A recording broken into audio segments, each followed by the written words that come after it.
Maligayang pagbabalik sa Rai Movie Recaps. Narito na naman po tayo para sa isa na namang magandang pelikula na pinamagatang Greenland na napalabas noong 2020. Kaya't ano pa ang ating hinihintay, sit back, enjoy and relax love you. Nagsimula ang pelikula nang makita natin ang isang gawaing pagtatayo na ginagawa sa ibabaw ng isang napakalaking gusali. Dalawang lalaki ang nag-uusap tungkol sa ilang pagkaantala.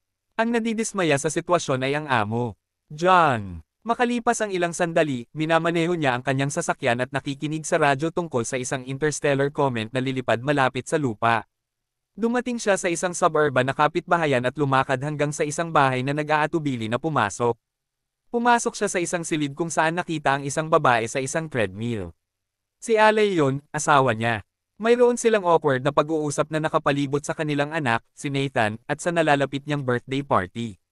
Dumating ang anak at tuwang-tuwa na makita siya. Pumunta sila sa kanyang silid at nag-usap tungkol sa isang guhit na ginawa niya sa darating na kometa na pinangalanang Clark. Habang nakahiga sila sa kama, nalaman na ang bata ay isang diabetic. Pinag-uusapan nila ang tungkol sa paghihiwalay ni John sa kanyang ina. Maya-maya ay nasa sala silang tatlo at nakikinig ng balita tungkol sa kometa. Ang interstellar body ay mabilis na gumagalaw patungo sa lupa at binubuo ng maraming piraso ng mga mata na sumusunod sa likod nito noong gabing iyon. Nakita siyang lumilipat pabalik sa bahay, kumukuha ng guest room. Kinaumagahan, isang tatay ang nakikinig sa balita tungkol sa kometa. Muli, sinasabi nila na ang mga piraso ng kometa ay mahuhulog sa lupa, ngunit walang dahilan upang mag-alala habang nililinis niya ang grill para sa paparating na party. Pumasok si Alay at sinabi sa kanya na kailangan niyang pumunta sa tindahan para kumuha ng ilang bagay. Isinama niya ang kanyang anak at habang nasa parking lot pa, lahat ay nakatingin sa langit. Nakita nila ang kometa na papalapit sa loob ng tindahan habang sila ay namimili. Nakatanggap si John ng presidential alert sa kanyang telepono at pagkatapos ay isang automated na tawag. Walang sino man sa tindahan ang nakakakuha ng parehong alerto. Ipinaalam niya na siya, kasama ang kanyang asawa at ang kanyang anak, ay pinili para sa paglilipat ng emergency shelter. Ang parehong alerto ay ipinapakita sa House TV, ngunit hindi ito nakikita ni Alay. Mabilis na umalis si John sa tindahan kasama ang kanyang anak habang nagmamaneho sila pauwi. Nakikita niya ang mga sasakyan at eroplano ng militar na papunta sa kabilang direksyon. Pagdating nila sa bahay, nagkukumpulan na ang mga tao para sa party.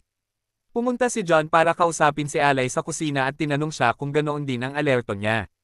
Pinalis niya ito sa pag-aakalang pagsubok lamang ito, ngunit sinabi niya sa kanya ang tungkol sa militar na nakita niya sa daan na kaina-hinala tungkol sa kung ano ang nangyayari sa kometa. Pareho silang bumalik sa sala kung saan ang lahat ay nanonood ng balita, umaasang makikita ang isang bahagi ng komento na tumatama sa karagatang Atlantiko. Walang nag-aalala dahil ang isang imahe ng fragment ay ipinapakita sa screen ng TV at ang mga bata ay nagsisimulang magbilang ng pababa kapag umabot sila sa isa, naghihintay na makita ang splash sa karagatan. Walang nangyayari saglit, nagkaroon ng kaunting lindol at si John ay lumabas ng bahay. Nakita niya ang isang kawen ng mga ibon na lumilipad nang biglang tumama sa kanya ang isang napakalaking shockwave.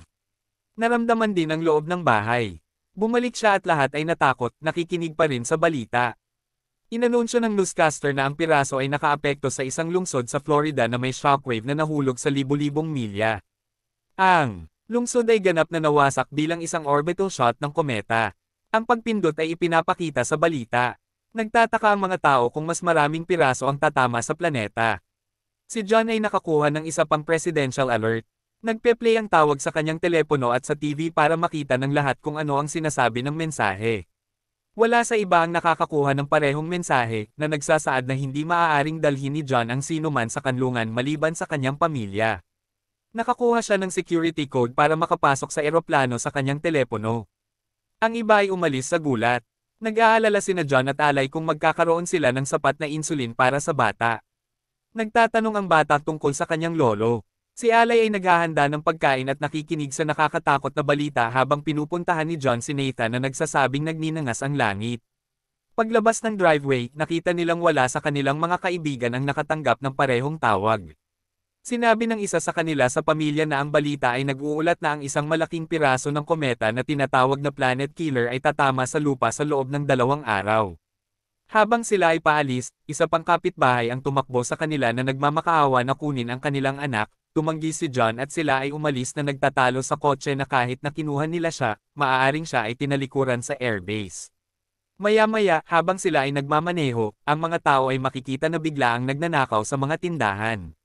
Nagmamaneho sila hanggang sa isang napakalaking masikip na trapiko sa highway, at si John ay pumupunta sa kabilang daan, dumaan sa gilid ng kalsada.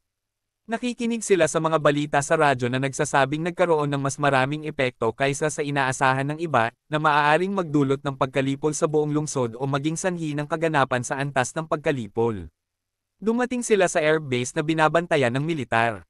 Nagtitipon ng mga tao sa paligid ng mga pinto dahil hindi sila pinapasok. Itinulak ng pamilya ang karamihan at pinapayagang makapasok kasama ang barcode na natanggap nila. Pagdating sa loob, binibigyan sila ng mga wristband para sa personal na pagkakakilanlan at sinabihan na ilipat ang lahat ng kanilang mga gamit sa isang mas maliit na bag. Bigla nilang napagtanto na wala na ang insulin para kay Nathan at kinuha ito ni John sa sasakyan. Pumunta si Alay upang sabihin sa mga sundalo ang tungkol sa kanyang asawa, ngunit sinabi sa kanila ang tungkol sa diabetes ng batang lalaki at nagdulot ng problemang dinala siya sa isang superior na opisyal na nagpapalam sa kanya na ang isang taong may talamak na kondisyon ay hindi maaaring makasakay sa eroplano. Sinusubukang mga tuwira ni Alay sa kanya. Pero tinatanggihan siya. Siya at ang kanyang anak ay pinalabas ng base. Samantala, bumalik si John at tumungo sa mga eroplano, hinahanap sila ng hindi alam kung ano ang nangyayari. Si John Board ay isa sa mga eroplanong papaalis na at sinusubukang abutin si Alay, ngunit hindi. Nakikita ng isa sa mga pasahero doon ang insulin at sinabi sa kanya ang tungkol sa mga patakaran tungkol sa mga malalang sakit. Natarante si John at hiniling na umalis sa eroplano. Biglang nalabag ang base at nagsimulang bumaril ang mga tao patungo sa militar. May fuel leak ang eroplanong kinaroroonan ni John, kaya sinabihan niya ang lahat na lumabas at tumakas. Ang eroplano ay sumabog at nagdudulot ng chain reaction. Nalaman ni John ang tungkol sa pagtanggi sa kanyang pamilya dahil nakabalik na silang dalawa sa sasakyan. Kapos na sa insulin si Nathan. Ang kaguluhan sa harap ng base ay nagpapatuloy, kaya si John ay tumatagal ng ilang sandali upang makabalik din sa kotse. Pagdating doon, nakahanap siya ng mensahe mula kay Alay na dinadala niya si Nathan sa lugar ng kanyang ama. Kaya sinundan sila, ni John. Sa kalsada doon, si Alay at ang bata ay nakarating sa isang botika. Sinusuri niya ang kanyang asukal sa dugo at pumunta sila upang maghanap ng insulin para sa kanya. Biglang pumasok ang isang gang sa loob at nagsimulang magbaril na pinapatay ang mga tao sa paligid. Nagawa nilang makatakas at sumakay sa isang kotse kasama ang ilang tao na magdadala sa kanila sa daan patungo sa kanyang ama. Ang mag-asawang kaalyado na nakasakay ay nagsimulang kumilos ng kakaiba ng napakabilis. Sa kalaunan, itinapon nila siya sa kotse, kinuha ang kanyang wristband, at pinalayas kasama ang kanyang anak na iniwan siyang napadpad sa highway. Samantala, maswerte si John na nakahanap din ng masasakyan hanggang sa Hilaga. Sa loob ng truck, nakipag-usap si John Spark sa isa sa mga lalaki, si Colin, na nagsabi sa kanya na papunta sila sa Canada kung saan may kakilala ang driver na may eroplano at maaaring maghatid ng mga tao sa mga shelter. Tila ang militar ay nag-set up ng mga silungan sa Greenland. Sinabihan siya ng lalaki na hanapin ang kanyang pamilya at makipagkita sa kanya sa Canada para madala nila ang isa sa mga eroplano sa isa pang tao sa truck na ice. Ang wristband ni John at hiniling na ibigay ito ni John sa kanya, ngunit nang tumanggi siya, isang malaking away ang naganap. Dahil sa bakbakan, umikot at bumagsak ang truck. Itinapon ng mga tao mula sa likuran. Nagpapatuloy ang laban at natapos na ni John ang pagpatay sa lalaki. Namatay si Colin sa pag-crash. Pansamantala, sumakay muli si Alay patungo sa base kung saan papunta ang mga taong sumakay kay Nathan. Nakikita pa rin siyang nakasakay sa kanila. Nang makarating sila sa base ng paliparan sa unang hintuan, habang ipinapakita nila ang mga wristband, sinabi ng bata sa sundalo na hindi niya mga magulang ang mga taong iyon, at pinalis sila ng sundalo, at dinala siya sa loob. Maya-maya ay nakarating din doon si Alay at sinubukang hanapin siya mula sa isang hinto patungo sa isa pa. Mula sa isang medical na unit patungo sa isa pa. Sa wakas ay nahanap niya siya at nalaman niyang nabigyan siya ng insulin. Sinabi ng nurse na tutulungan niya si Alay na maghanap ng sasakyang pangmilitar sa lungsod ng kanyang ama at sasanduhan niya ito ng gamot para kay Nathan.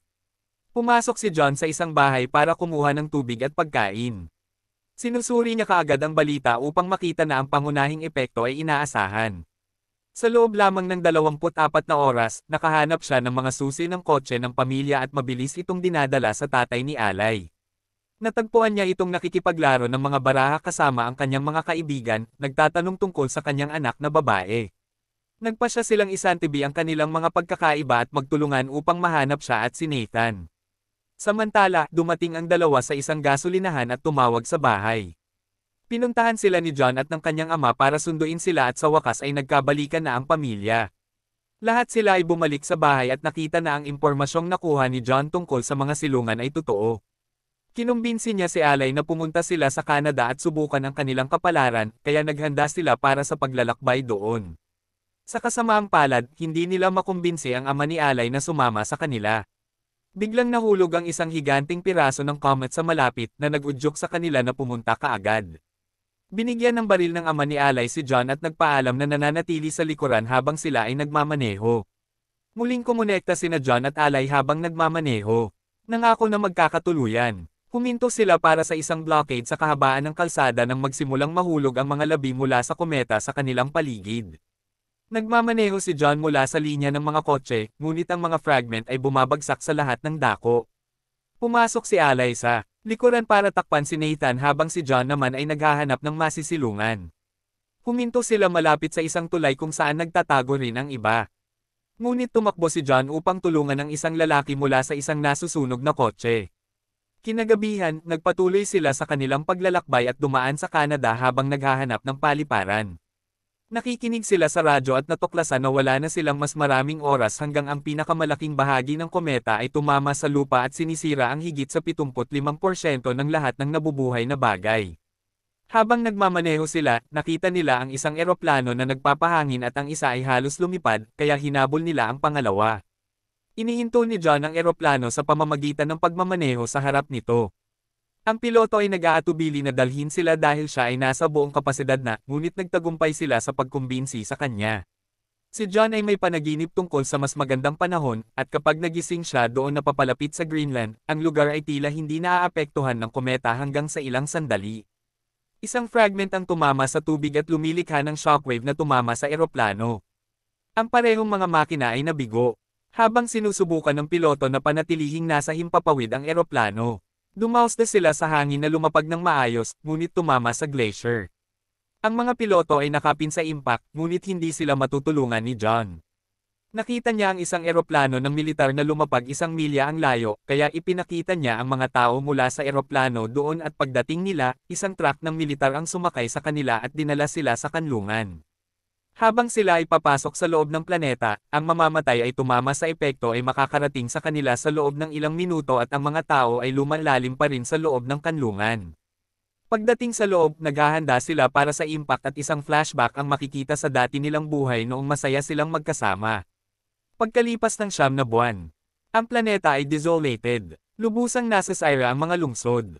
Ang isang signal ng radyo ay naghahanap ng mga nakaligtas at nagtatatag ng isang koneksyon na nagpapalam sa tumatanggap na dulo na ang alikabok ay naayos na at walang radiation.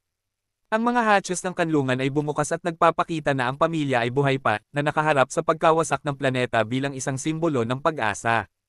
May nakita silang ibong lumilipad sa labas at nagsimulang lumabas sa kanlungan. Habang nakikita ang mundo mula sa kalawakan ng mga signal ng radyo ay nakikipag-usap mula sa buong mundo. May mga taong nabubuhay pa saan man sa planeta. At dito na nga nagtatapos ang pelikula natin para sa araw na ito.